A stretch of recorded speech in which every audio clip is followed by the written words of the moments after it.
Panbalang Tamak. Zaman dulu di suatu desa di Bali hidup seorang pria yang bernama Panbalang Tamak, yang memiliki arti pan berarti bapak ayah. Balang berarti hewan belalang yang merupakan hewan yang lincah dan cerdik, dan tamak yang berarti rakus. Suatu hari ada pengumuman kepala desa bahwa akan diadakan gotong royong di Balai Banjar besok pagi ketika ayam sudah turun dari peristirahatan.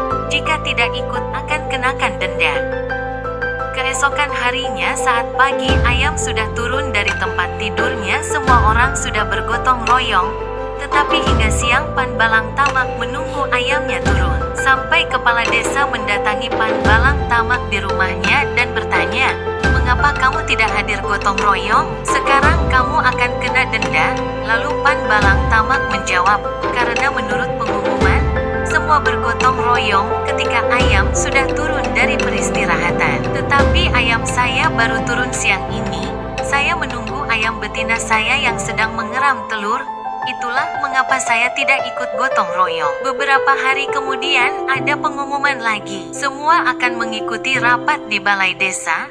Panbalang Tamak memiliki akal cerdik, menyuruh istrinya membuat jajan beras ketan pulung-pulung yang menyerupai kotoran anjing. Akhirnya pagi hari sebelum rapat dimulai, Panbalang Tamak datang ke balai desa sebelum rapat dimulai dan menaruh jajan tersebut di tiang-tiang balai desa dan memberinya air agar menyerupai kotoran anjing. Saat semua orang datang, masyarakat melihat kotoran anjing yang banyak. Panbalang Tamak berkata, "Siapa yang berani memakan kotoran ini akan saya berikan uang 100.000 rupiah. Dan masyarakat menjawab, "Mengapa kamu menyuruh kami memakannya? Kalau berani kamu sendiri memakan kotoran tersebut, mengapa menyuruh orang lain? Jika kamu berani, kami masyarakat semua akan memberikan kamu uang 100.000 rupiah per orang." Mendengar kata tersebut, Panbalang Tamak berpura-pura tidak berani memakannya, dan akhirnya Panbalang Tamak pun memakannya sampai habis. Akhirnya masyarakat memberi uang 100.000 rupiah per orang kepada Panbalang Tamak. Karena terlalu banyak curangnya dilakukan Panbalang Tamak, raja pun mengutus seseorang untuk membunuhnya menggunakan racun yang sangat ampuh untuk membunuh Panbalang Tamak. Panbalang Tamak sebelumnya pernah mengingatkan kepada istrinya dan mengatakan, "Istriku, jika aku mati nanti, aku ingin agar jenazahku didudukan dengan bersila di balai dangin rumah sebelah timur. Senderkan diriku pada salah satu tiang di balai tersebut. Gantungkan rambutku pada bagian atas balai,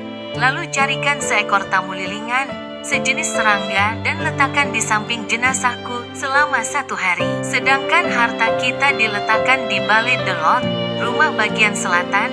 Pakai peti dan tutupi dengan kain kasa putih, dan jasadku diletakkan di balai daja, rumah bagian utara." Raja mendengar Panbalang Tamak mati. Raja mengutus orang untuk memastikan kematian Panbalang Tamak, lalu mereka mengintip ke rumah Panbalang Tamak. Akan tetapi utusan raja melihat Panbalang Tamak duduk bersila di balai sambil menguraikan rambutnya dan membaca mantra.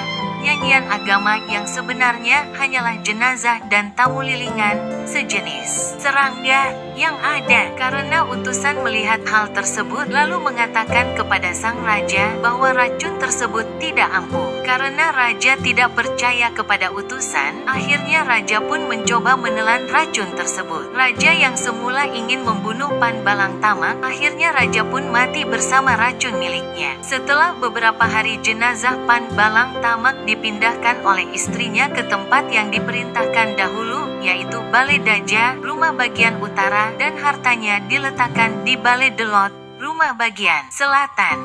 Karena berita tentang kematian Panbalang Tamak sudah tersebar ke seluruh desa, ternyata ada orang yang ingin berbuat jahat. Orang tersebut ingin mencuri harta kekayaan Panbalang Tamak karena Panbalang Tamak terkenal kaya raya. Akhirnya orang tersebut mendatangi rumah Panbalang Tamak dengan sembunyi-sembunyi dan langsung berjalan ke balai daja, rumah bagian utara, di mana semua orang percaya tempat itu adalah tempat menyimpan kekayaan dan barang berharga. Dan tidak mungkin di balai delot, rumah bagian selatan, menaruh kekayaan karena balai delot adalah adalah tempat menaruh mayat. Akhirnya orang tersebut melihat peti yang dikira harta Pan Balang Tamak dan membawanya pergi. Ketika ingin melihat isinya di pertengahan jalan mereka berhenti. Tetapi karena ada bau tak sedap, akhirnya tidak jadi dan berjalan lagi hingga tiba di pura, yaitu pura desa. Akhirnya mereka membukanya dan ternyata yang mereka bawa dalam peti ternyata isinya adalah jenazah Pan Balang Tamak dan mereka lari ketakutan dan meninggalkan jenazah tersebut di pura desa.